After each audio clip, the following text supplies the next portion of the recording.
नमस्कार। Public news के इस विशेष शो में आप सभी का एक बार फिर स्वागत है। आज हम एक बार फिर इजराइल और पैलेस्टीन के बीच में चल रहे संघर्ष को लेकर के चर्चा करेंगे। जब हम ये चर्चा आज शुरू कर रहे हैं, उस समय की खबर यह है कि 7वां दिन आज संघर्ष का है इजराइल और पैलेस्टीन के बीच, जिसमें जो है आज इजराइल ने जो गाजा के जो चीफ हैं, हमास, गाजा में जो हमास के चीफ हैं, उनके घर पर बमबारी की है। मतलब इजराइल ये लग रहा है कि इस बात पर आमदा हो गया है कि वह पैलेस्टीन को खत्म करके ही मानेगा। ऐसा ऐसा नजर आ रहा है, पूरी दुनिया को भी यही बात लग रही है।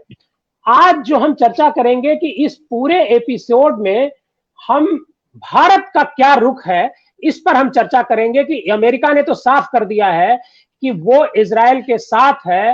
हालांकि उसने इशारे से कहा कि अमेरिका के राष्ट्रपति ने कहा कि इजराइल को अपने बचाव करने का पूरा अधिकार है, लेकिन वो बचाव नहीं कर रहा है, वो लगातार हमले कर रहा है। वो गाजा पर हमले कर रहा है, वो इजराइल फिलिस्तीन पर हमले कर रहा है, जिसमें कई लोगों की जानें भी जा रही हैं। कई घरों पर हमले कर रहा है, रिहायशी इलाके में हमले कर रहा है।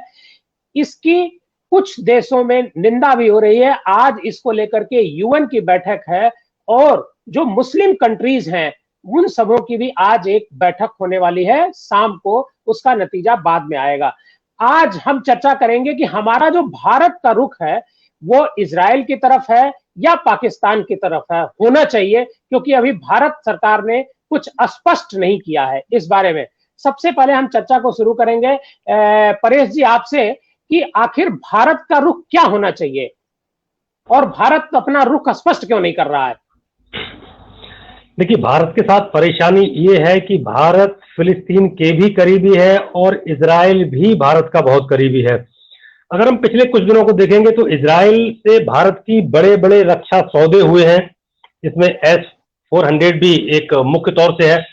ये उसी का वर्जन है जो आयरन डोम, जिससे कि आजकल हमास जो अटैक कर रहा है उससे अपने को बचाव किए हुए है। भारत के फिलिस्तीन भी बहुत करीबी है, ईरान से भी अच्छे संबंध रहे हैं भारत के, और इजराइल से भी हैं। इसीलिए भारत की चुप्पी है। अगर आप देखें तो इजराइल के प्रधानमंत्री बेंजामिन नेतन्याहू का बयान आया है कि जिन देशों ने उनका समर्थन किया है उनको उन्होंने धन्यवाद कहा है, मगर भारत का कहीं भी नाम नहीं लिया है, क्योंकि भारत ने अभी तक इस पर कोई खुलकर प्रतिक्रिया नहीं दी है।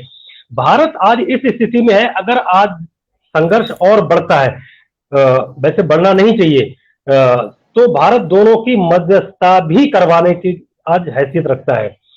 अगर आप पीछे अभी कुछ दिनों को देखेंगे तो भारत के हर कहीं भी किसी भी देश से संबंध रहे हो, चाहे भारत पाकिस्तान का संबंध खासतौर से या भारत चीन का जो रहा हो, तो इजराइल खुलकर भारत का समर्थन करता है और रक्षा सौदों में या भारत की बड़े बड़े उससे सौदे हुए हैं और अभी चल रहे हैं। इजराइल के पास टेक्नोलॉजी है जिससे कि वो पूरी दुनिया में सबसे शक्तिशाली देश है। हालांकि जनसंख्या बहुत ज्यादा नहीं है, 90 लाख 91 लाख के आसपास है। और स्थिति ये है कि आज अभी इस संघर्ष की अगर बात करें तो मिस्र ने एक मसौदा तैयार करके दिया था कि एक महीने का माफ कीजिएगा 1 साल का संघर्ष विराम का दिया है, मगर जो हमास है, हमास ने माना है उसको कि हम तैयार हैं 1 साल के लिए, मगर इजराइल ने उस पर कोई प्रतिक्रिया नहीं दी है और इजराइल ने उस संघर्ष विराम को नहीं माना है। इजराइल लगातार हमले तेज कर रहा है। अगर हम बात करें तो इजराइल की जो वायुसेना है उसने करीब 160 लड़ाकू विमानों ने हिस्सा लिया और 40 मिनट में करीब 80 टन विस्फोटक गिराए हैं। इससे आप अंदाजा लगा सकते हैं कि इजराइल किस तरह हमले कर रहा है। और डॉक्टर खालिद हमारे साथ जो बड़ा पैनल है, डॉक्टर खालिद साहब हैं, आचार्य मदन जी हैं, शोएब अहमद साहब हैं। डॉक्टर खालिद, सबसे पहले मैं आपसे ये जानना चाहूंगा कि आखिर भारत का रुख इस पर क्या होना चाहिए। हालांकि भारत ने अभी रुख साफ नहीं किया है, लेकिन जो प्रेजेंट सिचुएशन है, चूंकि इजराइल से भी हमारे ताल्लुकात बाद में बने हैं भारत से, लेकिन पैलेस्टाइन के साथ भारत के जो संबंध हैं वो आजादी के बाद से, और उससे बल्कि पहले से कहा जाए तो आजादी के पहले से पैलेस्टाइन से हम लोगों के संबंध रहे हैं। तो ऐसे में आज भारत का रुख क्या होना चाहिए और क्या भारत करेगा? देखिए, मौजूदा हालात में इसराइल के साथ जिस तरह से भारत के संबंध नरसिम्हा राव गवर्नमेंट के टाइम से जिस तरह से क्लोज हुए, जिस तरह से वो कुर्बत बढ़ी, उस पर्सपेक्टिव में अगर हम देखें तो वो जो स्टैंड होना चाहिए और जो ट्रेडिशनल स्टैंड है इंडिया का, यानी 1947 से ही, चूंकि 1947 में यूएन ने डिवीजन कर दिया था, फिर 48 में उसको रिकॉग्निशन मिला इस तरह से, तो ये हिंदुस्तान का रुख होना चाहिए प्रो पैलेस्टीनियन।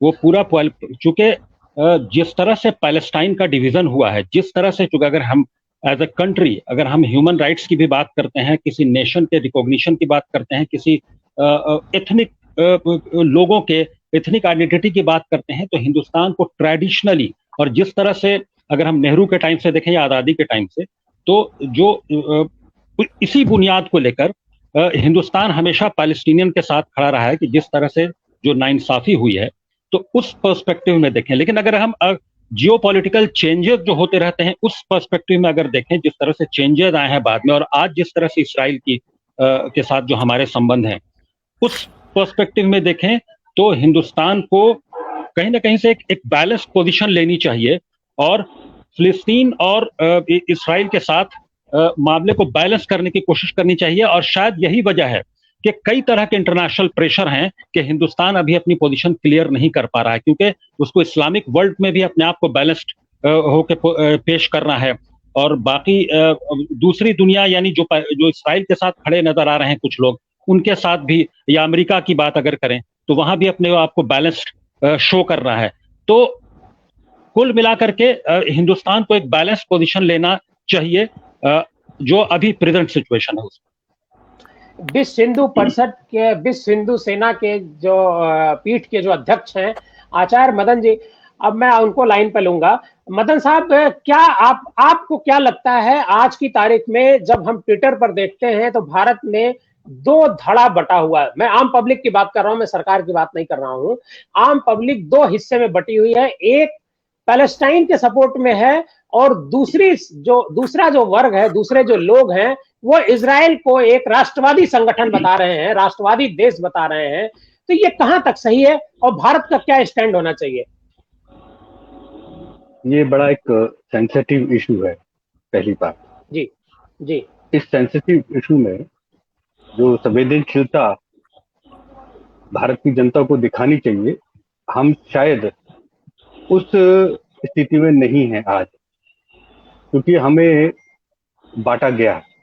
आज भारत बटा नहीं है, हमें बांटा गया है। और ये साजिश जो है, या कमी कह लीजिए, ये जो पॉलिसी बनी है सही समय पर रोकथाम ना करने की, उसके कारण से आज हम दो हिस्सों में बंटकर बहस कर रहे हैं।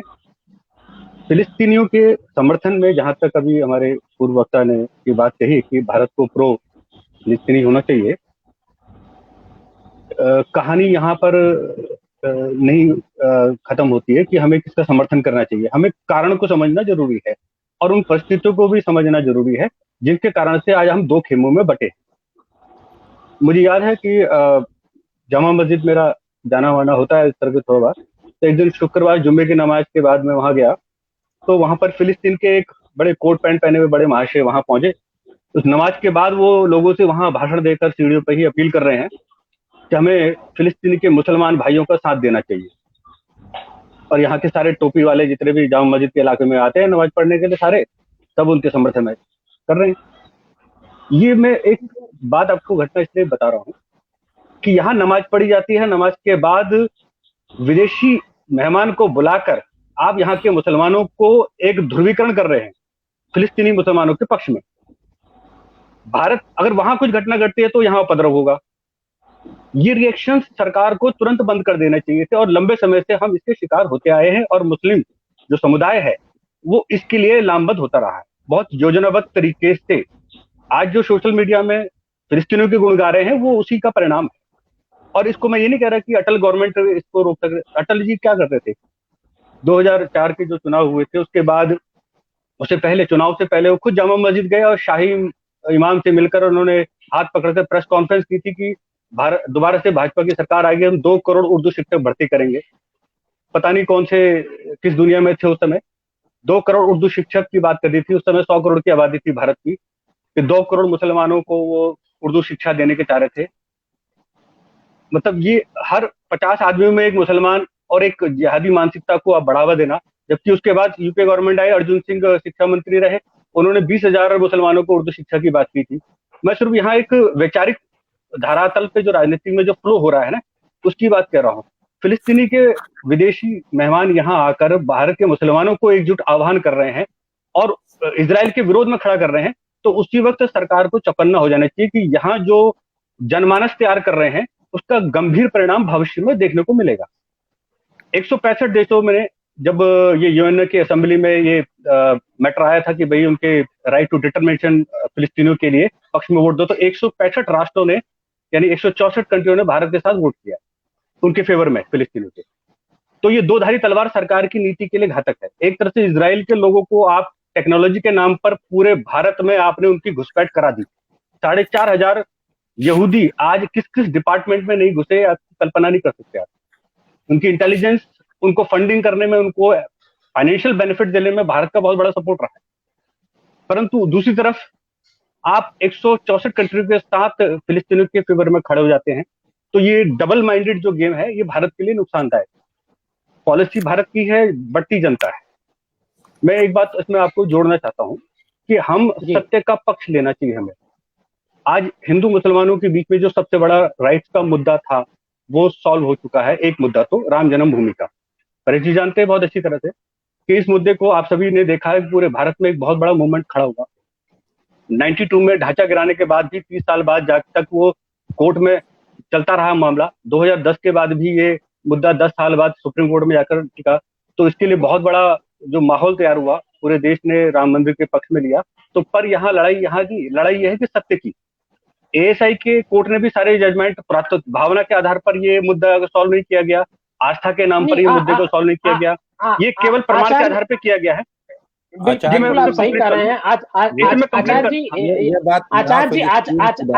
आचार्य जी हम लोग यहाँ फिलिस्तीन में आ रहा हूँ, फिलिस्तीन में आ रहा हूँ कि वो जो उसी को जोड़ने के लिए मैं भूमिका बना रहा था कि आपको समझ में आ जाए कि 2017 में वहां पर जहां अल अक्सा जो मस्जिद है उसके बाहर खुदाई हुई थी, इजरायली आर्कोलॉजिकल सर्वे वालों ने खरीद की थी और सारे मुसलमान पूरे विश्व के एकजुट हो गए थे ये उस लॉबी के तहत कि खुदाई करने तक भी वो परमिशन नहीं दे रहे थे।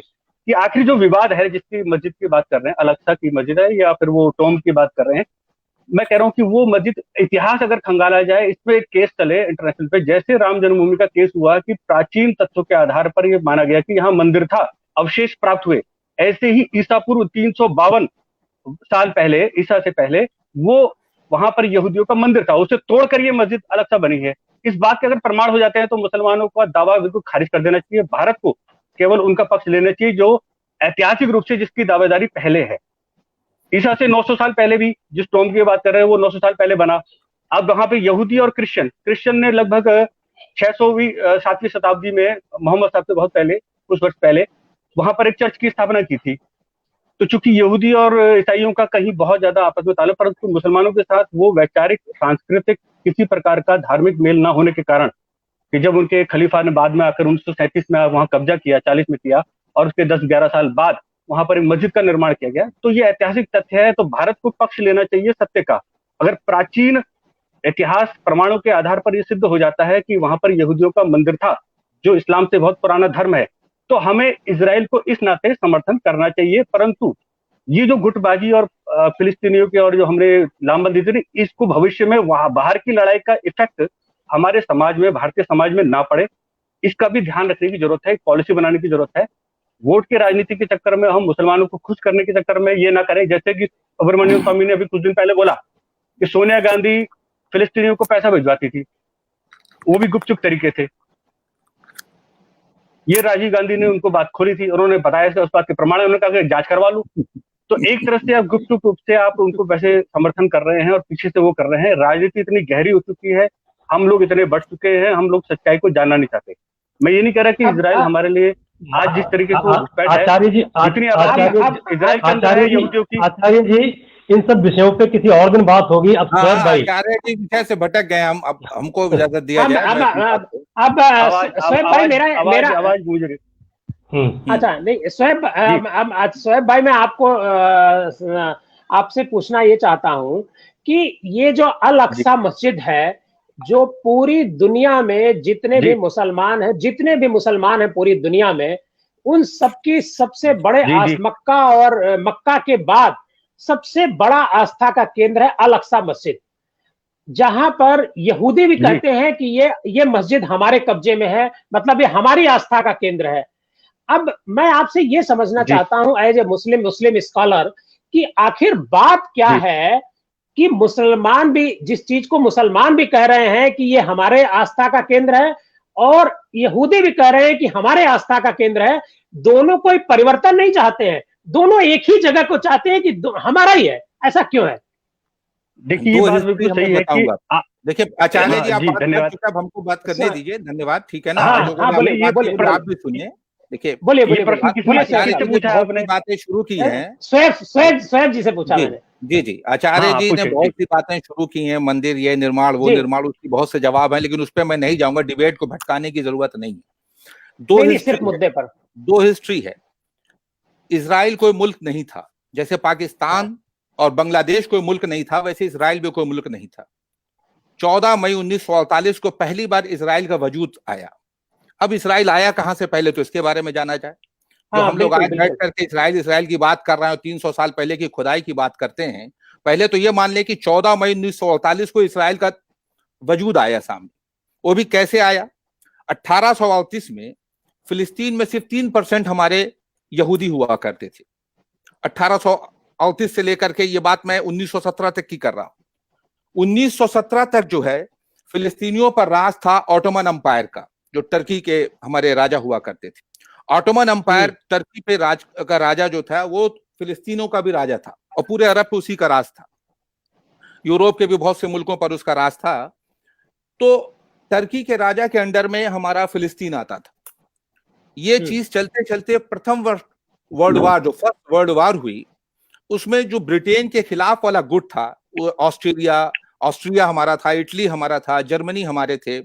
इस गुट के साथ ऑटोमन अंपायर ने ब्रिटेन के खिलाफ जंग लड़ी और फर्स्ट वर्ल्ड वार जो 1917 में स्टार्ट हुई, उस वर्ल्ड वार में क्योंकि ब्रिटेन की हमेशा पॉलिसी रही है, जैसे उसने दूसरे वर्ल्ड वार में इंडियन गवर्नमेंट को और इस तरीके से मोटिवेट किया कि आप हमको अगर सपोर्ट करोगे तो हम हिंदुस्तान को आजाद कर देंगे। इसी तर्ज पे वो हिंदुस्तान की फोर्स को अपने साथ मिला करके उस वर्ल्ड वार में उसने लड़ाई लड़ी। और हमारे सुभाष चंद्र बोस जो है वो चले गए वहां जापान में, भारत के खिलाफ लड़ने लगे कि हमको अंग्रेजों के खिलाफ लड़ना, अंग्रेजों के साथ नहीं लड़ेंगे। आज भी हमारे सुभाष चंद्र बोस को अंग्रेज भगोड़ा ही कहते हैं। ब्रिटेन के अगर रिकॉर्ड को आपको देखें, सेम यही पॉलिसी उन्होंने ब्रिटेन ने अपनी पॉलिसी में फर्स्ट वर्ल्ड वार में की।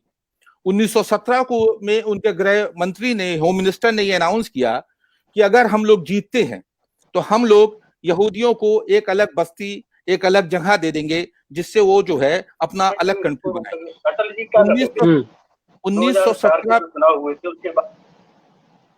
1917 में जब फर्स्ट वर्ल्ड वार में ऑटोमन अंपायर की हार हुई तो ब्रिटेन के पास पूरा फिलिस्तीन का कमांड चला गया।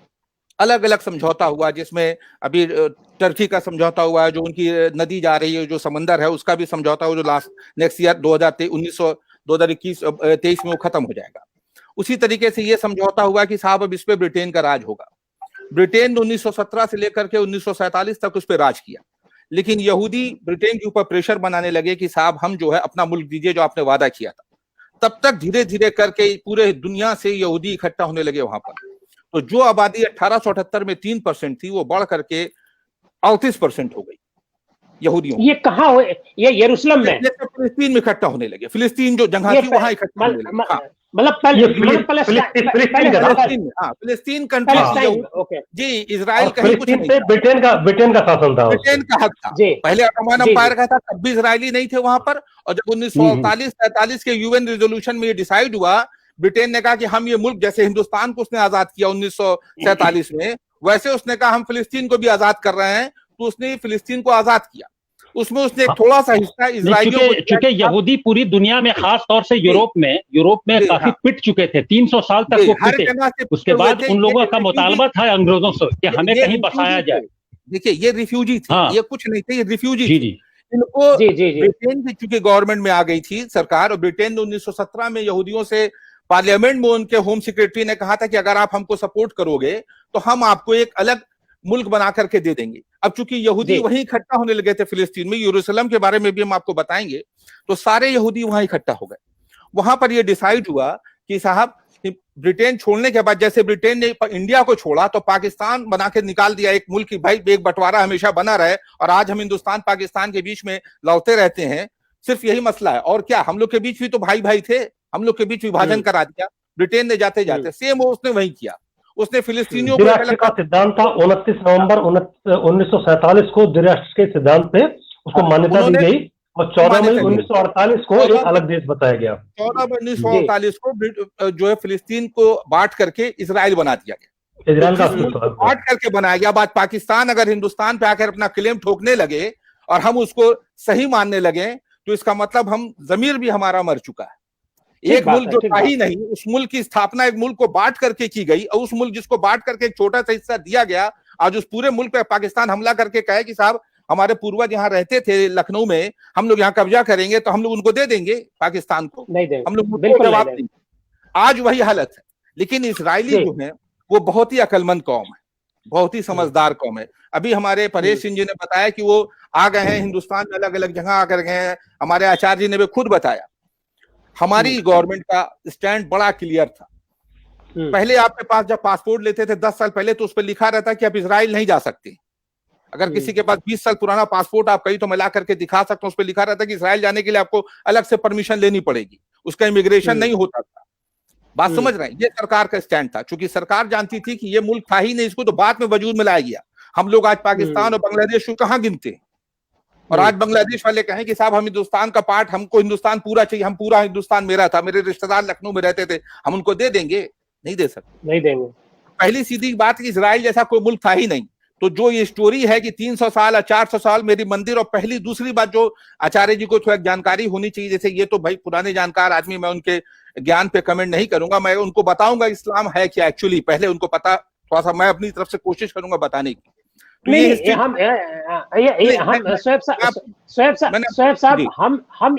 हम जो मेन विषय है अल-अक्सा जो मस्जिद, अल-अक्सा जो मस्जिद, मैं उसी की हिस्ट्री आपको बता रहा हूँ। आपको तो मैंने आपको हिस्ट्री बता दिया कि 1948 में 14 मई को इजराइल बना, पहली चीज। अब यहूदी हैं कौन, पहली बात ये समझा जाए कि साहब यहूदी कौन है। आपने कहा मंदिर, यहूदी मंदिर नहीं जाते, यहूदी नमाज पढ़ते हैं, यहूदी का भी खतना होता है, यहूदी भी दफनाए जाते हैं। अब यहूदी कौन है? मोसेस, हजरत मूसा अलैहिस्सलाम, जिनको हम लोग हजरत मूसा अलैहिस्सलाम कहते हैं, उनको ईसाई मोसेस कहते हैं, और यहूदी भी उनको अपना पैगंबर मानते हैं, जो हम मानते हैं। उसके बाद जब ये नीचे आते चले गए तो उसमें आ गए हजरत इब्राहिम अलैहिस्सलाम। वो हजरत इब्राहिम अलैहिस्सलाम के 2 औलाद थी। मैं बीच में इंटरवीन करूंगा थोड़ा सा। हम लोग को 3 पहलुओं पर बात करनी चाहिए। एक तो जो बता रहे हैं शोएब साहब, उसका जो रिलीजियस एंगल, उसका लीगल, और तीसरा पॉलिटिकल एंगल। तो रिलीजियस एंगल ही उसकी बुनियाद है। तो रिलीजियस एंगल पर जो तो रिलीजियस के बाद हम लोग लीगल और पॉलिटिकल पे आए। वो अब्राहमिक 3 अब्राहमिक रिलीजन है, अब्राहम से जो चले 3, वो तीनों रिलीजन बुनियाद इब्राहिम तक पहुंचती है। अभी खालिद साहब और एक्सप्लेन करेंगे, अभी मैं बेसिक बता दे रहा हूँ। खालिद साहब इसको और अच्छे से एक्सप्लेन करेंगे। मैंने आपको बताया कि पहले इजराइल बना कैसे। सन 14 मई 1948 को स्थापना हुई। वो एक रिफ्यूजी थे, उनका कोई अपना मुल्क नहीं था। वो उनको एक जगह ब्रिटेन ने, जैसे हम लोग को बांट के गए वैसे उनको बांट के चले गए। ये तो हो गया एक पॉलिटिकल बात।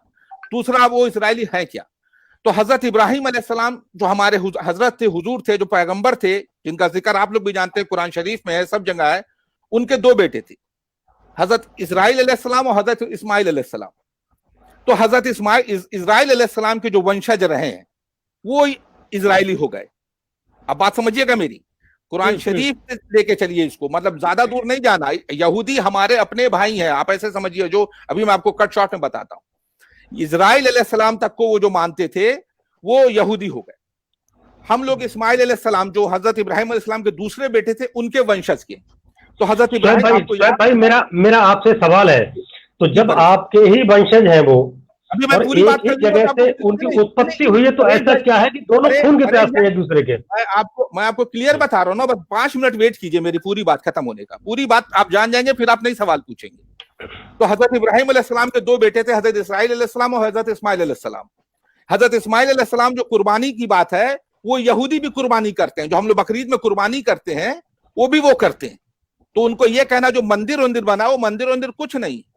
अब बात कहां से आएगी, मैं वहीं से भी शुरू करता हूं।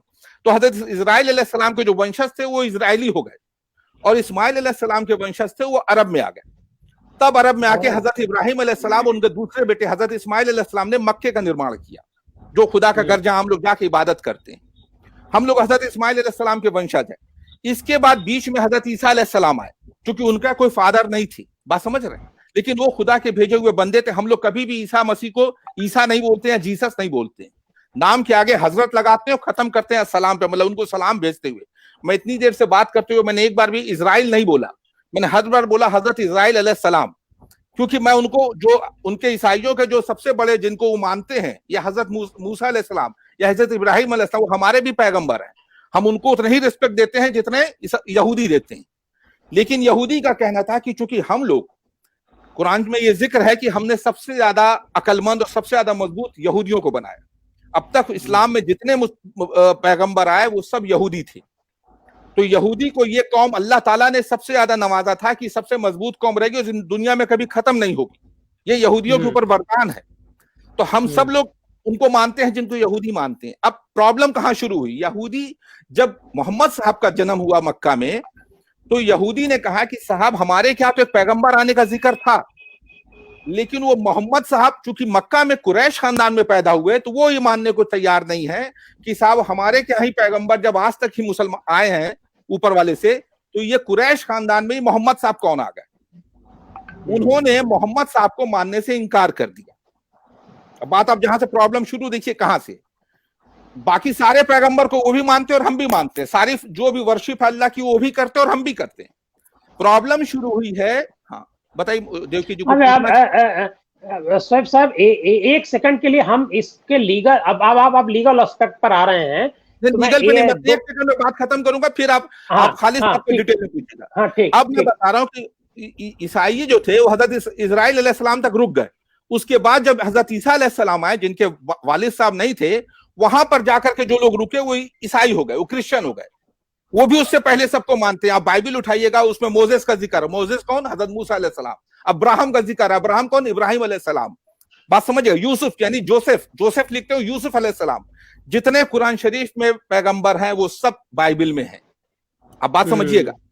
तो इब्राहिम अलैहिस्सलाम के बाद जब लोग नीचे आए तो वो ईसा को मानने लगे, वो ईसाई हो गए।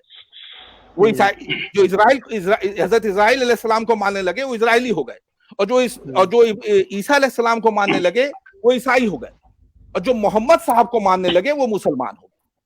और तीनों की जो मेन बिल्डिंग है, बात समझिए, यहूदी अगर देखिए तो हम लोग से मतलब मुसलमानों से बहुत पहले, चूंकि लेकिन हम लोग उनके सारे पैगंबर को मानते हैं। उनकी जो किताब है तौरीत इंजील, हम सबको उतनी इज्जत देते हैं। इसलिए हमारे लिए वो दुश्मन नहीं है, लेकिन वो हमको दुश्मन इसलिए मानते हैं क्योंकि उनको लगता है कि हम लोग ये मोहम्मद साहब को क्यों पैगंबर मानते हैं। हम लोग ला इलाहा इल्लल्लाह मुहम्मद रसूलुल्लाह पढ़ते हैं, वो बस ये कलमा नहीं पढ़ते। यही डिफरेंस है हमारे और इजराइलियों के बीच में, और यही डिफरेंस है हमारे और ईसाइयों के बीच में। ये तो हो गई, आप बात समझिएगा। और वो मस्जिद का निर्माण जो है वो पहले मुसलमान, जितने मुसलमान दुनिया के थे, इवन की हुजूर साहब ने, मोहम्मद साहब ने 17 महीने अक्सा मस्जिद की तरफ नमाज का किबला मान करके नमाज पढ़ी। 17 महीने बाद फिर उन्होंने अपना रुख काबा की तरफ किया। यानी मुसलमान भी इनिशियल स्टेज में सारे नमाज अक्सा मस्जिद को अपनी पहली मस्जिद मानते हुए वहीं करते थे नमाज। तो हमारी उनसे कोई दुश्मनी नहीं है, बस दुश्मनी क्या है कि जो हमारे लास्ट पैगंबर है उनको वो नहीं मानते। अब आप बात समझ, ये इशू। अब तीसरी चीज में आपको उस पे जो आपका टॉपिक है उस पे आ जाता हूँ, बस बात खत्म कर रहा हूँ, फिर खालिद साहब बोलेंगे, मुझे भी थोड़ा काम है। तो खालिद, वो तीसरा टॉपिक क्या है कि हमारे सारी सरकार जो थी वो सब जानती है। हम लोग आज बैठ करके भले जो बातें कर लें, और फेसबुक और व्हाट्सएप यूनिवर्सिटी से लोग ज्ञान बांट करके इजराइल को अपना नया बाप मानने लगे आज के जमाने के लड़के, वो अलग बात है। लेकिन ऐसा है नहीं, इजराइल से हमसे कोई मतलब नहीं था, जिस मुल्क का वजूद ही नहीं था।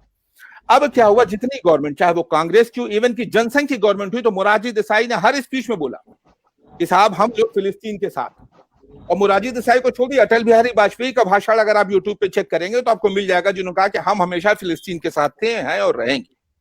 इवन की न सिर्फ ये कि पीएम नरेंद्र मोदी का भी ट्वीट वगैरह आता रहा पैलेस्टीनियन और महमूद अब्बास के बातचीत के लिए पेपर में। यूएन में जब रिजोल्यूशन पास हुआ तो 164 मुल्क के साथ 165वां मुल्क हमारा भारत था, जो एकदम क्लियर था। हम बैठ करके आज जो प्लान कर रहे हैं, जो बोल रहे हैं, वो अलग बात है। 165 मुल्क जो है आज भी इजराइल का उसको फिलिस्तीन का समर्थन करते हैं। ये जो 2, 4, 5 जैसी कंट्री हैं जो पूरी दुनिया को अपनी बपौती समझते हैं, इनका जो है अपना रवैया होता है। चूंकि अमेरिका की सारी जो भी, अगर परेश सिंह जी बातचीत से मुझे समझ में आया कि आप भी जो है चीजों को ऑब्जर्व करते हैं, इनको भी अंदाजा होगा। परेश जी विदेश मामलों के बहुत जानकार हैं, मैं समझ रहा हूं। परेश जी जो है अब शोएब साहब, अब हम इसकी लीगल वैलिडिटी को समझने की कोशिश करते हैं। इसके बाद डॉक्टर खालिद साहब पर जाइएगा।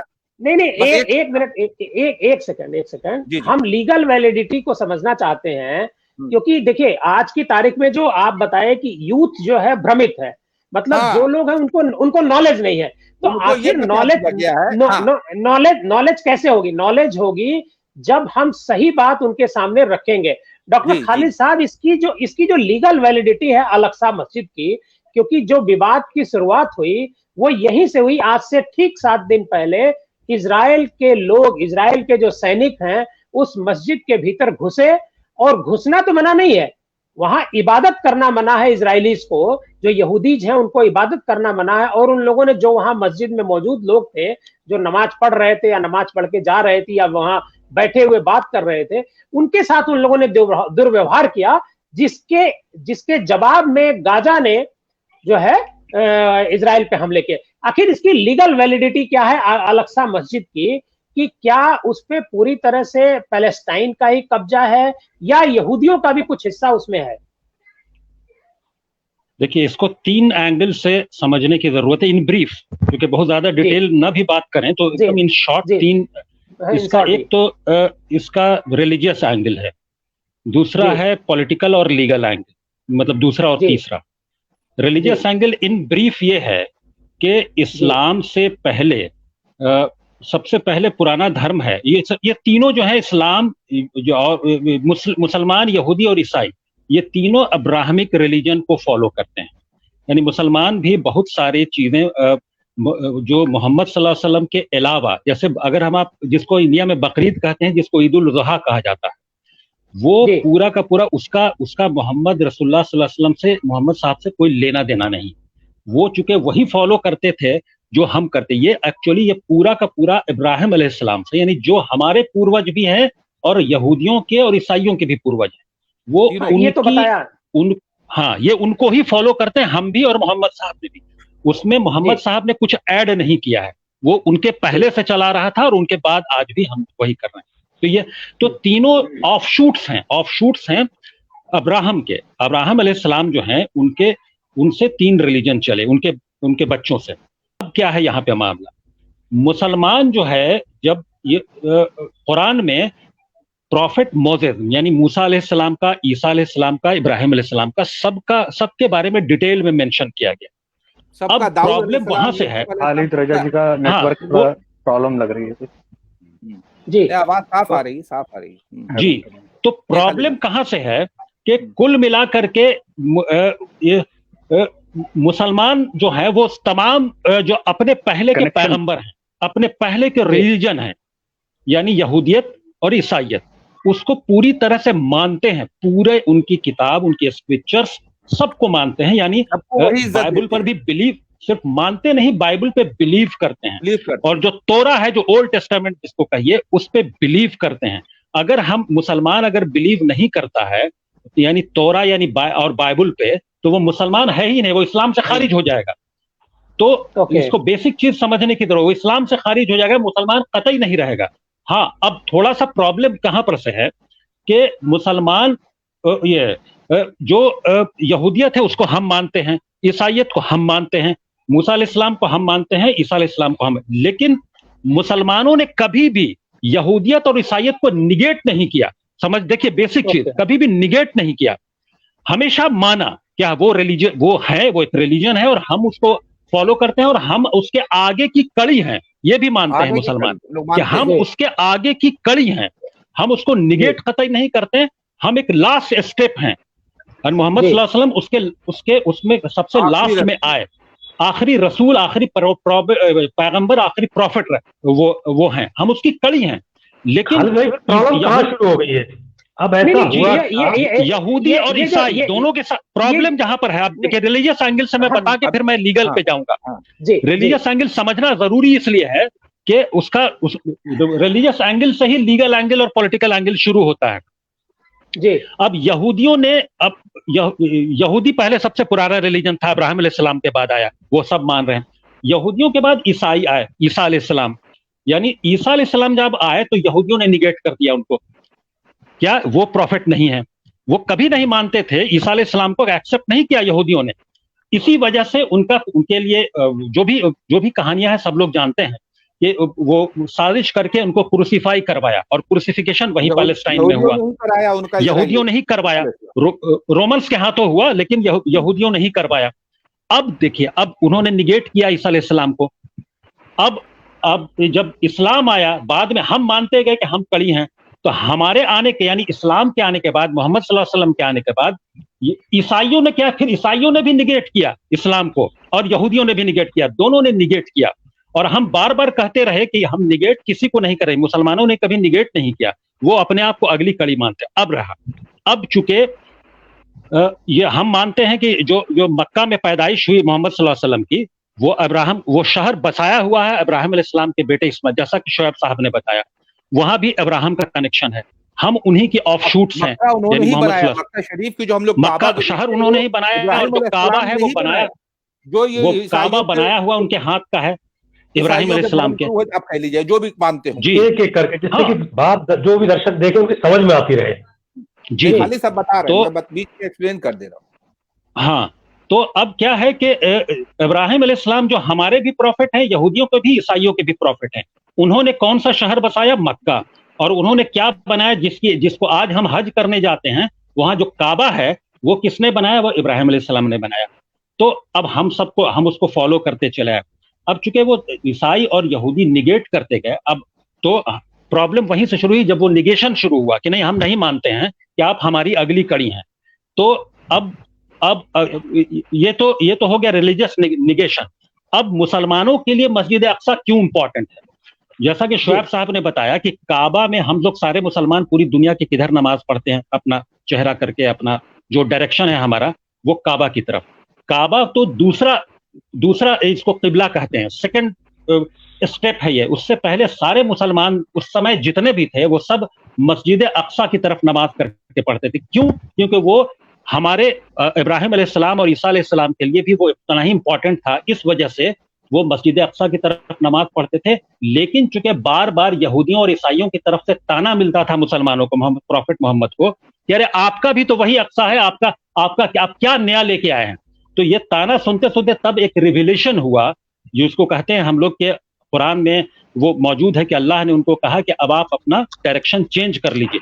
ये एक रिलीजियस एंगल, इसलिए हमारे जी नमाज पढ़ते हुए, नमाज के दौरान ये रिविलेशन हुआ कि आप अपना डायरेक्शन चेंज कर लीजिए, चूंकि वो है इंपॉर्टेंट आपके लिए। लेकिन अब चूंकि वो आप समाज में लगातार वो ताना मारते हैं कि वो हमारी चीज है, हमारे प्रॉफिट की चीज है, तो आप अपना डायरेक्शन, तो वो एक एंगल ये हुआ। दूसरा एंगल कुरान के हिसाब से यह है कि प्रॉफिट मोहम्मद जब मेराज पे गए, मेराज एक ऐसा वाकया है इस्लाम में कि वो प्रॉफिट मोहम्मद सल्लल्लाहु अलैहि वसल्लम वो अल्लाह के पास बुलाए गए, जो उसमें वो अल्लाह ने उनको अपने पास बुलाया। तो वो बुलाने के पहले कुरान में ये मेंशन है कि उन्होंने सफर किया मक्का से लेकर वहां मस्जिद अक्सा तक, यानी पैलेस्टाइन तक, मस्जिद अक्सा तक का सफर किया, और विद इन नो टाइम, जिसका मेंशन है कि बुर्राक एक बर्क यानी बिजली की तरह चलने वाला एक, जो भी ये क्रिएचर है जिसको लोग इमेजिन कर लेते हैं कि एक ऐसा घोड़ा जो एकदम बिजली की तेजी से चलता है, उसको अरबी में बुर्राक बोलते हैं। बर्क का मतलब होता है बिजली, और इलेक्ट्रिक की तरह की स्पीड से चलने वाला। तो कुरान में मेंशन है कि प्रॉफिट मोहम्मद को जब बुलाया अल्लाह ने अपने पास बातचीत करने के लिए, कुछ चीजों के लिए, उससे पहले वो मस्जिद अक्सा गए और मस्जिद अक्सा में तमाम पिछले जो प्रॉफिट्स हैं उनको वो नमाज पढ़ाई और उनकी इमामत की, यानी उनके प्रॉफिट मोहम्मद सल्लल्लाहु अलैहि वसल्लम के पीछे तमाम पिछले अंबिया के रूह कहिए या फिजिकली, वो एक अलग डिबेट का इशू, उन्होंने नमाज पढ़ी। उसके बाद वहीं से फिर वो वहां ऊपर बुलाए गए आसमान पे। तो इसलिए ये इंपॉर्टेंट है कि मस्जिद अक्सा में वो बुलाए गए। पहले नमाज पढ़ते थे, दूसरा प्रॉफिट मोहम्मद वहां गए और वहां जाके नमाज पढ़ाई। तो इसलिए ये मुसलमानों के लिए ये रिलीजियस इंपॉर्टेंस का इशू। इसीलिए तीसरा सबसे इंपॉर्टेंट जगह है वो, सबसे पहले मक्का काबा, दूसरा मदीना और तीसरा मस्जिद अक्सा। अब इसकी इंपॉर्टेंस समझ गए रिलीजियस।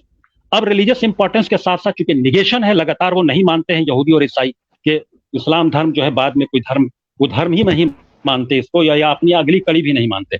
अब जो भी समझिए, अब इसका लीगल या पॉलिटिकल एंगल पे हम आते हैं। अब रिलीजियस, मुझे लगता है थोड़ा सा इन ब्रीफ जो मैंने कोशिश की है वो शायद क्लियर हुआ होगा कि प्रॉब्लम कहां से है, क्योंकि निगेशन का मामला है तो वो मानते ही नहीं। अब हम इसके अब चूंकि यहूदी वहां बहुत तादाद में रह नहीं गए थे, अगर हम हिस्टोरिकल पर्सपेक्टिव में देखें पैलेस्टाइन में, वो दुनिया में इधर उधर फैल गए। रोमन एम्पायर, यानी ईसाइयत से पहले भी रोमन एम्पायर था और रोमन एम्पायर बहुत मजबूत था। तो धीरे धीरे कई वजहों की वजह, कई वजूहात से वो जो यहूदी थे वो इधर उधर फैले हुए थे।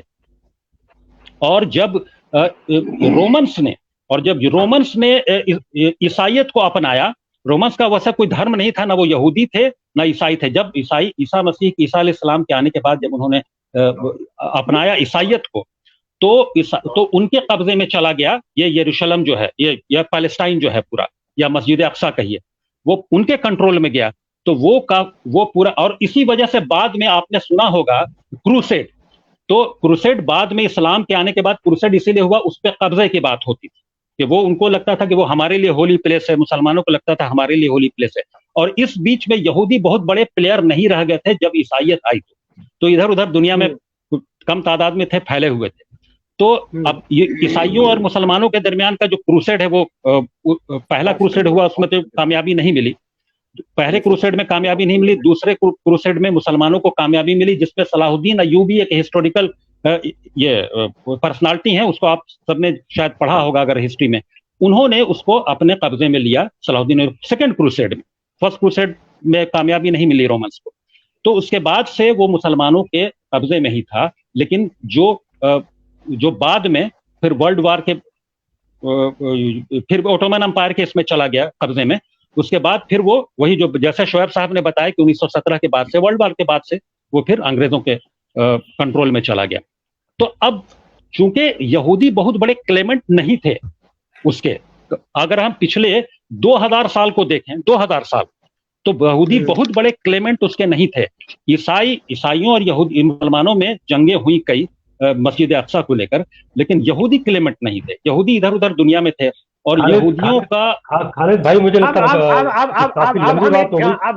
अब हम एक बात ये जानना चाहते हैं स्वामी जी, आचार्य मदन जी, कि हमारे देश में जो करीब 30 से 35 करोड़ मुस्लिम पॉपुलेशन रहती है आज की तारीख में भारत में, मुस्लिम्स का बहुत, मतलब जो तीसरा आस्था का केंद्र है अल अक्सा मस्जिद, जैसा बताया इन्होंने, खालिद साहब ने बताया कि मक्का, और शोएब साहब ने बताया कि मक्का और मदीना के बाद जो तीसरी सबसे बड़ी धार्मिक स्थल है वो है अल अक्सा। यहूदियों की संख्या उतनी नहीं है पूरी दुनिया में, यहूदी पूरी दुनिया में मुझे लगता है 1 करोड़ से ज्यादा पूरी दुनिया में नहीं होंगे, क्योंकि जो इजराइल है, इजराइल में 92-95 लाख के आसपास टोटल पॉपुलेशन है, जिसमें 20% मुस्लिम्स है, बाकी यहूदी हैं। तो हम भारत की हम बात अगर करें तो भारत को क्या ये नहीं देखना चाहिए कि हमारे जो मुसलमान भाई हैं, जो भारत के हैं, जो 35 करोड़ लोग हैं, ये उनकी एक आस्था का केंद्र है अल अक्सा मस्जिद। तो जिस तरीके, मुझे लगता है इसी को केंद्र में न करके अटल बिहारी वाजपेयी जी, नरेंद्र मोदी जी, या और जो इससे पहले जवाहरलाल नेहरू जी, सब लोगों ने पैलेस्टाइन का सपोर्ट किया होगा, इजराइल का सपोर्ट नहीं किया होगा, क्योंकि इजराइल जबरदस्ती कर रहा है, उस पर जबरिया कब्जा करना चाहता है। तो आज की जो सिचुएशन है, इस सिचुएशन में क्या भारत को इजराइल का विरोध नहीं करना चाहिए और पैलेस्टाइन का सपोर्ट करना चाहिए? देखिए, बहुत अभी जो 2 वक्ता हमारे थे, शोएब जी और खालिद जी, मैंने इनकी बातों को बड़े ध्यान से सुना है। इनका पक्ष अपनी जगह पे सही है। खालिद साहब ने बहुत ऐतिहासिक तथ्यों को बहुत अच्छा बैलेंस करके बोलने का प्रयास किया है। मैं इसके लिए उनको बहुत अच्छा धन्यवाद देता हूं कि इस चर्चा में उसकी बहुत जरूरत थी। शोएब साहब की भी बहुत सारे फैक्ट्स इस चर्चा में बहुत ही बढ़िया रहे हैं।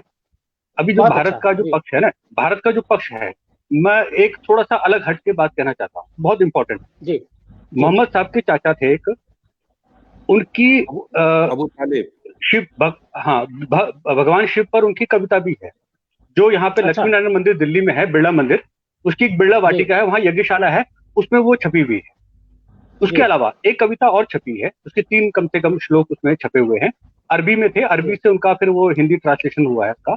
वो एक और कवि हुए हैं जो मोहम्मद साहब से करीब 2500 साल पुराने थे। उस समय औकास करके एक मेला चलता था मक्का के अंदर, उसमें वो काव्य पाठ होता था। उस काव्य पाठ में उसको बहुत अच्छा पुरस्कार मिला और उसको चमड़े में बहुत अच्छा स्वर्ण अंकित करके कुछ तरह से उसको अंकित भी गया था। वो कविता भारत के पक्ष में है, क्योंकि यहाँ धार्मिक युद्ध है, इसलिए मैं उस बात को उल्लेख करना चाहता हूँ जो हम सबके लिए जानना बहुत जरूरी है। उसमें वो कवि महोदय कह रहे हैं कि कोई अगर मेरी सारी संपत्ति लेकर कुछ मांगने को देने को कहे कि मांगो क्या मांगना है, तो मैं भारत का एक दिन मांगूंगा कि मेरी सारी दौलत ले लो, मुझे भारत जाने का अवसर मिल जाए। वो अरब की कविता है। उस कविता में भाव ये है, उन्होंने कहा कि जहां ऋग यजुर साम अथर्ववेद की जो भूमि है, भारत भूमि, पवित्र भूमि, वेदों की भूमि है, मुझे एक दिन वहां का वास दे दो।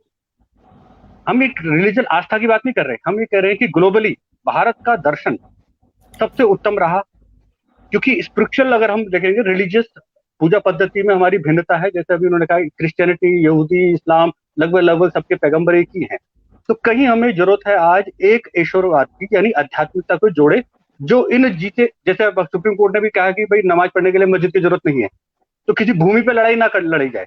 हमने बहुत कुछ सीखा है इस बाबरी ढांचे से। मैं परंतु ये बात कहना चाहता हूँ कि आज कोई इनसे पूछे कि मोहम्मद साहब की जो रहने का जो निवास था, आज वहां कमर्शियल कॉम्प्लेक्स खड़ा नहीं हो गया क्या अरब में, मक्का में? अगर आस्था की चीजें तो एक एक चीज बतानी चाहिए। मोहम्मद साहब ने कभी भी, जब निराकार को पूज रहे हैं तो आप जड़ चीज के लिए लड़ रहे हो, खून बहा रहे हो, तो इतनी उदारता तो आपको अपने सिद्धांतों के हिसाब से रखनी होगी। मैं फिर कह रहा हूँ, वेदों में भी कहीं मूर्ति पूजा की बात नहीं है, पर हम सनातन पौराणिक हमारी मूर्ति पूजा करते हैं, हमारे कोई विरोध नहीं है। परंतु आचार्य जी योग में मेरी बात एक मिनट साहब, एक मिनट। अगर जवाब देना हो तो आप ये दीजिए कि मुसलमान बनने से पहले मुसलमानों का धर्म क्या था, तो आप ढूंढ नहीं पाएंगे। जैसे उन्होंने कहा रोम का कोई धर्म नहीं था, फिर ढूंढने लगेंगे तो कुछ मिलेगा। जब इतिहास ही नष्ट कर दिया और पूरा युद्ध करके आप युद्ध के देशों को जीत रहे हो, यहूदियों को भगा रहे हो, तो देश तो किसी कहाँ बचा है। आज वो एकजुट खड़े होना चाह रहे हैं, जातीय तो उनको अधिकार है अपनी जिसकी जाति को अपना देश चुनने का, परंतु यहाँ आस्था की बात है ना। मैं ये कह रहा हूँ, अगर ईश्वर तक पहुंचना है ना, आपको किसी मस्जिद की जरूरत नहीं, किसी मंदिर की जरूरत नहीं। मैं कह रहा हूँ आपको योग की जरूरत है, ध्यान की जरूरत है। यम नियम आसन प्राणायाम प्रत्याहार धारणा ध्यान समाधि, आंखें बंद कीजिए, प्रभु के लौ लगाइए, जहां बैठे हैं। नमाज नहीं पढ़ते, कहीं भी बैठ के पढ़ लेते हैं, ईश्वर की तरफ तो जा रहे हैं ना। हम लड़ने के विवाद की तरह एक समाधान अगर ढूंढना है ना, क्योंकि ये ऐतिहासिक पक्ष में दोनों के लिए आस्था का केंद्र बन चुका है निसंदेह। क्योंकि उस समय जब नया धर्म प्रचलित करना हो, चाहे हम उसको बोलेंगे दीन इब्राहिम का है, बहुत सनातन है, मोहम्मद साहब कह रहे हैं नमाज अलग की तरफ पढ़ रहे हैं, पर जब कि वहां पे आस्था नहीं बदल रही लोगों की, यानी ईसाइयत की ज्यादा हो ना, तो उन्होंने मक्का की तरफ कर दी। मक्का से उनका वो अध्यात्म में लगाव नहीं था। मैंने खुद उनकी जीवनी में पढ़ा है। लेकिन आचार्य जी यहाँ एक बात आई है कि आज मिस्र और जॉर्डन ने एक प्रपोजल रखा है कि इस जो युद्ध है इसको 1 साल के लिए रोक दिया जाए। मस्जिद के अंदर घुस चुके हैं सेना, वो तो 7 दिन पहले घुसी थी। मैं अभी भी और टेकओवर कर रहे हैं जी। हाँ, तो अभी क्या है कि जब अगर मिस्र और जॉर्डन जैसे देश ये रिक्वेस्ट कर रहे हैं कि इस युद्ध को 1 साल के लिए विराम दे दिया जाए और इस पर बैठ करके चर्चा की जाएगी, इसके बाद भी इजराइल मानने को तैयार नहीं है। इजराइल हमला, मतलब ये इसको इस तरीके से हम देख रहे हैं, मतलब देखा जाना चाहिए कि एक बहुत ताकतवर जो व्यक्ति होता है, वो जो ताकतवर व्यक्ति है एक कमजोर आदमी को दबा रहा है। मतलब मैं पैलेस्टाइन के मुकाबले इजराइल कई गुना हथियारों के मामले में, ताकत के मामले में, टेक्नोलॉजी के मामले में, सब में आगे है वो। तो इजराइल एक तरीके से मतलब दबाने की कोशिश कर रहा है, लोग किसी की बात तो सुन नहीं रहा। मेरी बात एक मैं सुनिए, जब मक्का के अंदर मोहम्मद साहब की जीवनी में लिखा कि वहां संगे अस्वर की पूजा थी। एक बार वो पत्थर टूट गया था, छत टूट गई थी, पानी भर जाता था, उसको वहां से हटाया गया। हटाने के बाद उसकी मरम्मत की गई। जब उसको स्थापना की थी, इसकी प्राण प्रतिष्ठा होनी थी ना, तो ये तय हुआ कि सब कबीलों में युद्ध छिड़ेगा कि हम करेंगे। परंतु ये निर्णय हुआ कि जो सवेरे सबसे पहले पहुंचेगा वो इस संगे अस्वर की प्राण प्रतिष्ठा करेगा। मोहम्मद साहब सबसे पहले पहुंच गए, तो फिर देखा कि लोगों का मन नहीं मान रहा, तो फिर एक चादर लेकर 4-5 जो कबीलों के सरदार थे, उन्होंने चादर के कोने पकड़े, उसमें संगे अस्वद को रखकर उसकी प्राण प्रतिष्ठा हुई। ये उनके बचपन की घटना है, ठीक है। उनके चाचा जी जो वहां के सब व्यवस्था देखते थे। मैं इसके बाद एक बात और कहना चाहूँ, जब दोबारा से जब इस्लाम शुरू किया और मदीने से जब वहां आकर कब्जा करने की कोशिश की, उनके चचेरे भाई जो अली थे, दामाद भी रहे, जब कब्जा करने लगे तो मक्का के लोगों ने 3 लाशें गिरा दी थी वहां पर, कब्जा नहीं होने दिया मंदिर पर, ये भागे। उसके बाद 10,000 की सेना लेकर मदीने से आए। उसके बाद पूरे इतनी बड़ी तादाद फौज के आगे, आचार्य जी मैं चाहूंगा कि हम लोग जो इतनी बड़ी फौज के आगे मक्का के लोगों ने सरेंडर कर दिया। आचार्य जी, जो आप बार बार बोल रहे हैं, भागे इस तरीके के शब्दों का प्रयोग मत करें, नहीं तो आप जो इस तरीके की भाषा का प्रयोग कर रहे हैं ये ठीक नहीं है। आपको या तो हिस्ट्री की जानकारी पूरी रखिए, और नहीं रखना है तो उतनी ही बात पर डिबेट करिए। नहीं, लेकिन हम लोग फोकस रखें। शायद हम लोग थोड़ा सा मुद्दों से डेविएट कर जा रहे हैं। हम लोग इस्राइल पैलेस्टाइन इशू पे बात करने आए हैं। आप फिलिस्तीनी पे बात कर रहे सही है, ऐतिहासिक तथ्य सही है। जानकारी नहीं है तो पहले जानकारी लीजिए, और ना लेना हो तो मैं आपको प्रमाण दे दूंगा सर, मैं आपको प्रमाण दे दूंगा। अभी आपने कहा अगली बार बैठेंगे, मैं आपको किताब दे दूंगा, आपकी छपी हुई किताब को दे दूंगा। सारे मंदिरों को छोड़ दीजिए। अभी हम भी तो कहते हैं ईश्वर को मानिए, क्यों सारे मंदिर छोड़िए, सारे मंदिर क्यों नहीं छोड़ेंगे? आप खुद कह रहे हैं कि ईश्वर को मानेंगे, तो मंदिर क्यों तोड़ दें? क्यों तोड़ दें? क्यों तोड़ दें? आपके बोले वो सही है, कोई झगड़ा है हमारा क्या? और हमारा झगड़ा थोड़ी है किसी से। नहीं, मैं हमारा झगड़ा ही नहीं है। ऐसी बातें बोलेंगे तो आप सोचिए। मगर ऐतिहासिक तथ्य तो आप सही मान लिए। ऐतिहासिक तथ्य में आपको कुछ नहीं आता, जब आपकी जानकारी जीरो है, जब आपने वहाँ था नहीं था, ये बताइए। पता समझ में आ गया। हम लोग चर्चा से कहीं अलग जा रहे हैं। ये हमारी मूर्ति पूजक नहीं थे, ये बताइए। हम लोग चर्चा से और जा रहे हैं। अरब के लोग क्या मूर्ति पूजक नहीं थे? मैं उसी अरब के लोग क्या मूर्ति पूजक नहीं थे? पहले आप अभी डिबेट हम लोगों को इस्राइल पैलेस्टाइन पर फोकस करना है, प्लीज। हाँ, मैं वही बता रहा हूँ कि आप ये बात समझिए। सर भाई समस्या की जड़ वही है ना। हम लोग चर्चा से और जा रहे हैं। धर्म नहीं, आचार्य जी चर्चा को हमेशा घुमा दे रहे हिंदू मुसलमान पे। हिंदू मुसलमान की बात नहीं हो रही है। आचार्य जी आपने कहा रुख क्या होना चाहिए? हम लोग बात कर रहे थे आचार्य जी को बाहर के झगड़े से लेना क्या? आचार्य जी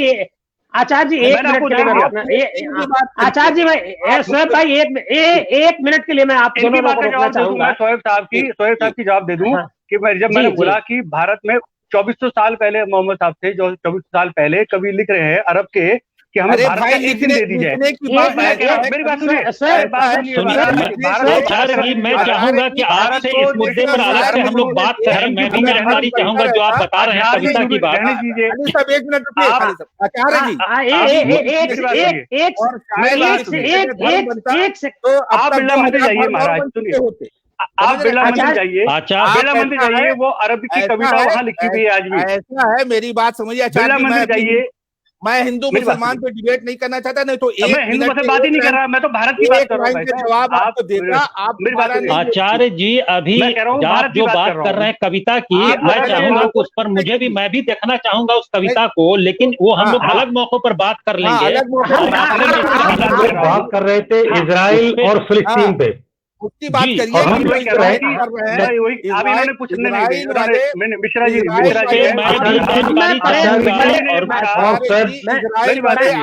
अहमद जी, मेरी बात सुनिए। वो पहले बोल चुका हूँ, आप पाकिस्तान पहले बोल चुका हूँ। मैं पहले बोल चुका हूँ। मिश्रा जी की बात है, मिश्रा जी की बात है। शोएब साहब मिश्रा जी एक की मिनट बात के नहीं लिए नहीं है। आचार्य जी एक मिनट, हम लोग हिंदुस्तान आचार्य जी में एक हिंदुस्तानी शोएब वाले भाई, हिंदुस्तानी अरे और शोएब जी इजरायली उनको बोलने दीजिए, पाकिस्तानी, मिश्रा जी आप को पाकिस्तानी मिश्रा जी को बोलने शोएब दीजिए। शोएब आप तो बोल शोएब दीजिए 1 घंटा शोएब जी पाकिस्तानी हूँ, मैं शोएब आपने तो पाकिस्तान पूरा का इतिहास बोल समर्थन दिया। करता हूँ, मैं अरे इजराइल का समर्थन आपने अपना करूंगा। पक्ष बोल दिया ना। आप शोएब आचार्य जी जी एक बार बोल दीजिए कि मैं पाकिस्तान का समर्थन करता हूँ, मैं इजराइल का समर्थन करूंगा।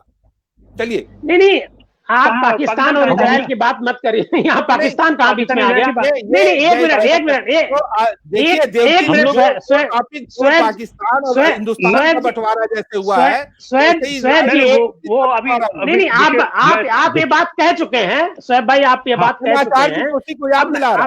अब मिश्रा जी की बात पे एक मिनट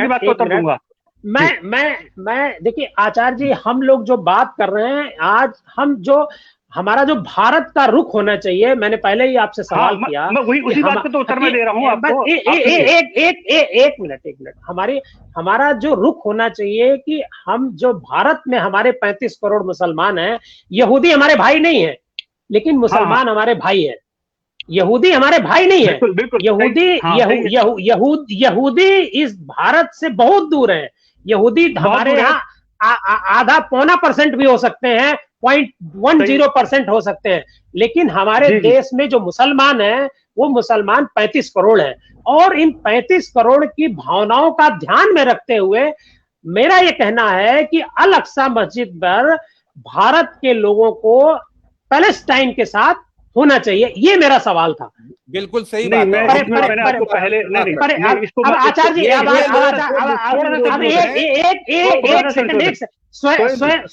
शोएब जी एक सेकंड, आचार्य जी 1 मिनट के लिए पर जरा परेश जी बोल रहे हैं इस मुद्दे पर, फिर आचार्य जी आपको लेता हूं। आचार्य शोएब जी, अब चूंकि समय की भी पाबंदी है और हम प्रोग्राम को खत्म करेंगे, जरा मैं 10 सेकंड मैं आपसे कुछ कहना था कि हम लोग बात कर रहे थे इजराइल और फिलिस्तीन की। आपकी बात हो रही थी, आपने 1947 और जब तक 1948 पे बात हो रही थी जब इजराइल का उदय हुआ है, और वहीं से हम लोगों की चर्चा कहीं और चली गई। और अगर हम बात करें तो उस समय जब हम बात कर रहे थे, नहीं लेकिन अच्छा है, सारे तथ्य सामने आए, लोगों को ये पता होना चाहिए कि भाई यहूदी कौन है और मुसलमान क्या है। मुसलमानों के बारे में तो बहुत सारे लोग जानते हैं, लेकिन जूज क्या है, यहूदी कौन है, इसके बारे में बहुत सारे लोग नहीं जानते हैं। तो ये जानकारी अच्छी आई कि भाई जूज है कौन, मतलब दोनों एक ही परिवार के लोग हैं। विवाद की वजह क्या है वो चीजें स्पष्ट हो गई। तो समय की भी अपनी पाबंदी है। जी परेश जी आप कुछ कहना चाह रहे हैं? आप बोलिए, हम लोग सुन रहे हैं आपको।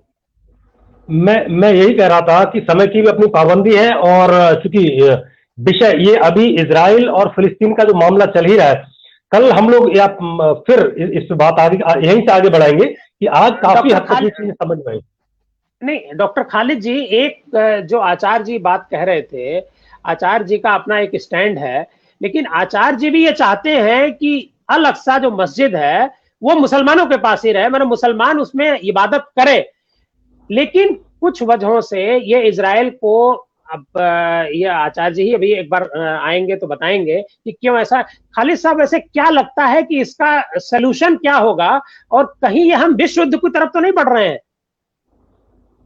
देखिए, क्योंकि जो आज मीटिंग्स है अरब कंट्रीज की, जो मीटिंग है मुस्लिम देशों की और यूएन की OIC की मीटिंग है, तो आज क्या इस मीटिंग में कोई युद्ध को, ऐसा तो नहीं कि सारे लोग पैलेस्टाइन को सपोर्ट करने लगे और फिर कई और देश हैं जो पैलेस्टाइन को सपोर्ट करने लगे, जिसमें चाइना का भी नाम आ रहा है कि चाइना भी पैलेस्टाइन को सपोर्ट कर सकता है।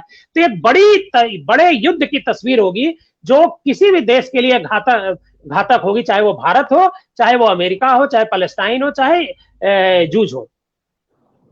देखिए, ये बात अपने आप में पूरी तरह से कड़वी सच्चाई है कि आज फिलिस्तीन के इशू को लेकर दुनिया 2 हिस्सों में बटी है। एकदम ये क्लियर है, दुनिया 2 हिस्सों में बट गई है। अब ये किस डायरेक्शन में जाएगी ये कहना मुश्किल है, लेकिन जिस तरह से पहले डिवीजन रहा है वर्ल्ड का, उस डायरेक्शन में भी जा सकती है, इसके खदशात हैं। अब रहा इसका कि इसका सॉल्यूशन क्या है। देखिए, इमीडिएट सॉल्यूशन, प्रॉब्लम कहां से थी? अभी बेंजामिन नेतन्याहू, उनकी सरकार, वो जिस तरह से करप्शन और बहुत सारे केसेस में फंसे हुए हैं, जी, जिस तरह से बिल्कुल, पब्लिक बिल्कुल। का डिस्ट्रस्ट है उन पर, पब्लिक उनको चाहती नहीं है, बार बार पब्लिक निगेट कर रही है बेंजामिन नेतन्याहू को। और वहां के प्रेसिडेंट ने जिस तरह से अपोजिशन लीडर को इनवाइट किया गवर्नमेंट बनाने के लिए, और 1 सप्ताह का सिर्फ समय दिया था कि 1 सप्ताह के अंदर यह सब प्रक्रिया पूरी होगी, इस 1 सप्ताह के अंदर बेंजामिन नेतन्याहू ने मस्जिद अक्सा में जिस तरह से फौज को घुसा के जो प्रॉब्लम फायरिंग करवाई, ये पूरा का पूरा मामला पॉलिटिकल है। और शुरुआत बेंजामिन नेतन्याहू ने खुद को बचाने के लिए, अपनी सरकार को बचाने के लिए जिस तरह से मस्जिद अक्सा का इस्तेमाल किया, और फौजी, और जिस तरह से पूरी दुनिया को बांटा, और सिर्फ अपने को, अपनी हुकूमत को बचाने के लिए, इसको भी समझना जरूरी है। बहुत सारी गवर्नमेंट्स, ये होता रहा है दुनिया में, और भी जगहों पे होता है कि अपनी गवर्नमेंट को बचाने के लिए पूरी दुनिया को हम आग में झोंक दें, लेकिन इसके लिए अभी पूरी तरह से बेंजामिन नेतन्याहू जिम्मेदार हैं। इस पूरी दुनिया को यह समझना चाहिए कि 1 सप्ताह का उनको अल्टीमेटम मिला था, और 1 सप्ताह के अंदर पूरी नेशनल गवर्नमेंट बनने वाली थी, और अपने आप को सिर्फ बचाने के लिए, अटेंशन डाइवर्ट करने के लिए, और अपनी को फिर से मजबूत करने के लिए, रीइंफोर्स करने के लिए कि पूरा नेशन उनकी तरफ पूरा अपना भरोसा जताए, उन पर विश्वास अपना बनाए रखे कि हाँ, हम आपके साथ हैं। ऐसे में अपोजिशन हो या जनता हो, सबको जो मौजूदा सरकार है उसके साथ आना पड़ेगा, और वो आई है सरकार इस्राइल में। तो एक तो रीजन ये हो गया, इसको दुनिया को ये खेल समझना बहुत जरूरी है, तब जाके सॉल्यूशन की तरफ हम पहुंचेंगे। सॉल्यूशन के लिए हमको हिस्टोरिकल पर्सपेक्टिव में जाना पड़ेगा, जो किस तरह से डिवीजन हुआ 1948 के में जाना पड़ेगा, लेकिन जो इमीडिएट रीजन है उसको भी समझना निहायत ही जरूरी है। ये दुनिया को समझना पड़ेगा कि खेल शुरू कहां से हुआ, ये मेरा कहना। खुद सिविल वार हो गई है, जो उनके अपने यहूदी के धर्मगुरु हैं वो वहां पर रोड पर आ गए, वहां ईटा पत्थर। बेंजामिन नेतन्याहू को बहुत बड़ी जनता की तादाद है जो बेंजामिन नेतन्याहू को चाहती नहीं है। गवर्नमेंट नहीं बना पाए। आज वो केयरटेकर प्राइम मिनिस्टर 2 दिन पहले, खालिद भाई, हमास का 2 दिन पहले बयान आया था, तो हमास ने कहा था कि अल अक्सा मस्जिद से अगर इजराइल की जो सेना है या जो वहां की सुरक्षा बल है, अगर वो हट जाते हैं, निकल जाते हैं, तो समझौते पे बात की जा सकती है। इजराइल ने मना कर दिया, इजराइल ने वहां से कोई फोर्स नहीं हटाई। दूसरी बात, अभी जो मिस्र ने एक प्रस्ताव दिया है कि 1 साल का संघर्ष विराम किया जाए, उसको हमास तैयार है, मगर इजराइल तैयार नहीं है, इजराइल ने नहीं माना है। अगर आपने देखा होगा तो इजराइल ने, उनको नेतन्याहू को खुद को मजबूत करना है भी अपने पब्लिक के नजर में, इस वजह से इजराइल ने एक जो गाजा पट्टी पे एक बड़ी बिल्डिंग थी जिसमें अल जजीरा और एसोसिएटेड प्रेस के जो अंतरराष्ट्रीय मीडिया के दफ्तर थे, उस बिल्डिंग को गिरा दिया। और जबकि अल जजीरा ने उनकी सेना को फोन करके कहा कि यहां ऐसा कोई कदम ना उठाएं। उसके बाद उनकी सेना ने उस बिल्डिंग के मालिक को फोन करके कहा कि हम इस बिल्डिंग को गिरा देंगे, आप इसको खाली करा लो। 1 घंटे पहले वो बिल्डिंग खाली करा ली, अल जजीरा ने उसको लाइव भी दिखाया था। तो इजराइल पीछे हटने को तैयार नहीं है, इजराइल का रुख सख्त है, अमेरिका का साथ है, उसको अमेरिका का सहयोग है, और जो इस्लामिक कंट्री हैं जो भी, वो बटे हुए हैं, वो एक साथ नहीं है, वो अपने अपने फायदे के हिसाब से, अपने अपने बिजनेस के हिसाब से वो अलग अलग बटे हुए हैं। और इसी के बजाय है कोई भी खुल के फिलिस्तीन का साथ नहीं दे रहा है। थोड़ा परेश जी, समय की कमी है, मैं 20 सेकंड के लिए शोएब साहब का रुख करूंगा, फिर आचार्य जी का, और डिबेट को अंतिम रूप दूंगा। शोएब साहब, आपको क्या लगता है कि इसका अंजाम क्या होगा, ये कहां तक जाएगा? देखिए, इजराइल सिर्फ 30 सेकंड पॉइंट पे बोलिएगा। नेताहू जो है अपनी सरकार बचाने के लिए सारी कोशिश कर रहे हैं कि गवर्नमेंट में उनका जो पब्लिक है उसका सपोर्ट हो जाए, जैसे खालिद साहब ने बताया, और उनकी गवर्नमेंट बची रहे। उनको अक्सा मस्जिद से कोई ऐसी लगाव नहीं है, और अक्सा मस्जिद में कभी नमाज पढ़ने भी नहीं आएंगे, ये भी उनके क्या फिक्स है। वो वहां डिमोलिश करके उनका एक अपना एजेंडा है, जो मैं भी डिस्कस नहीं करूंगा क्योंकि वक्त ज्यादा निकल जाएगा, उसके लिए है, कभी फिर इस पे डिस्कस करेंगे। कभी फिर अमेरिका का सपोर्ट उनको है, बस इसलिए वो इतना कूदते हैं। आज की डेट में ऐसा नहीं, दुनिया के बाकी मुल्क, रशिया, चाइना, टर्की, सब जो है फिलिस्तीन के साथ है, लेकिन सब दुनिया को बचाने के लिए लगे।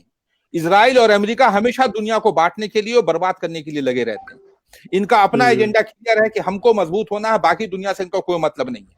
इनको अपनी ताकत दिखाने के लिए इस तरीके के काम में लगे रहते हैं। हम हिंदुस्तानी 35 करोड़ अगर मुसलमान हैं और हमारे साथ हमारे हिंदू भाई आप हैं, आचार्य जी हैं, आप लोग हमारे साथ रहेंगे। हमारे साथ मतलब अगर मुसलमान की कहीं आस्था जुड़ी है तो हम आप सब लोग से हमारी यही गुजारिश है, सबकी यही रहेगी कि हम सब लोग एक रहेंगे और एक साथ काम करेंगे, मुल्क के लिए, मुल्क के साथ रहेंगे। इसीलिए आज मोदी जी भी हमारे प्रधानमंत्री हैं, लेकिन तब भी 2019 में यूएन में उन्होंने समर्थन फिलिस्तीन का किया, इजराइल का किसी ने। 165 मुल्क अगर यूएन में सपोर्ट कर रहे हैं फिलिस्तीन को, तो इसका मतलब सीधा और क्लियर है कि कौन सही है और कौन गलत है।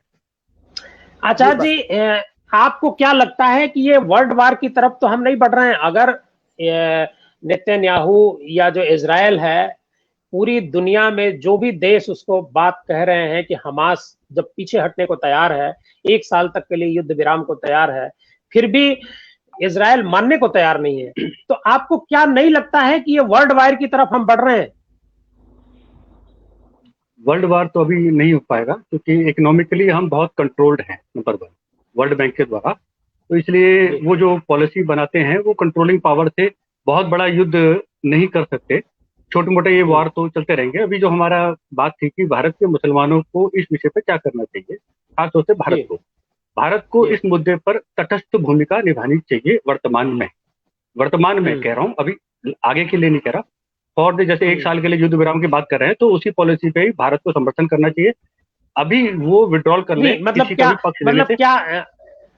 1 साल के लिए युद्ध? जी हाँ, 1 साल के लिए इस विवाद को जहां जैसा है यथास्थिति रखे, या जैसे भी जो भी यथास्थिति थी पहले उसके लिए समर्थन करे। दूसरी बात, मैंने आपको कहा कि 4,500 यहूदी आज भारत में घुसपैठ कर चुके हैं। मैं यही शब्द प्रयोग कर रहा हूँ। हम भारत को उनसे भी बचाने की जरूरत है। आप केवल गाजा पट्टी की तरफ देख रहे हैं, सारा ध्यान उधर की तरफ जा रहा है। भारत की सुरक्षा की व्यवस्था में कितनी सेंध लग चुकी है, इस पर जांच होनी चाहिए, इस पर चर्चा होनी चाहिए। बहुत गहरा विषय जी, उससे हमें बचाने की जरूरत है और भारत को अभी इस पक्ष में थोड़ा सा बचने की जरूरत है। मेरा ये जी, ये भविष्य में बाद में हम देखें, इसको अभी फिलहाल के लिए टाल दें, क्योंकि बड़ी आग में भारत का बहुत बड़ा रोल हो सकता है। अगर ये थोड़ा सा भी अपनी शांतिपूर्ण भूमिका निभाए तो हम बहुत बड़े नुकसान से बच सकते हैं, पूरा विश्व की बात है। जी, आप आज के चर्चा को हम यही विराम देते हैं। आज की चर्चा को हम यही विराम देते हैं। आज जो चर्चा में बात निकल करके आई, हमारा जो विषय था कि भारत को इस मुद्दे पर क्या रुख अपनाना चाहिए, बहुत से पूरा जो हमारा पैनल है, सभी पैनल की ये राय है कि अभी भारत को जो गाजा के तरफ से आया है कि 1 साल के लिए युद्ध विराम कर दिया जाए और 1 साल बाद, इस 1 साल के भीतर हम लोग बैठ करके चर्चा करेंगे। भारत को भी इस पर स्टैंड लेना चाहिए, ये सभी की राय है।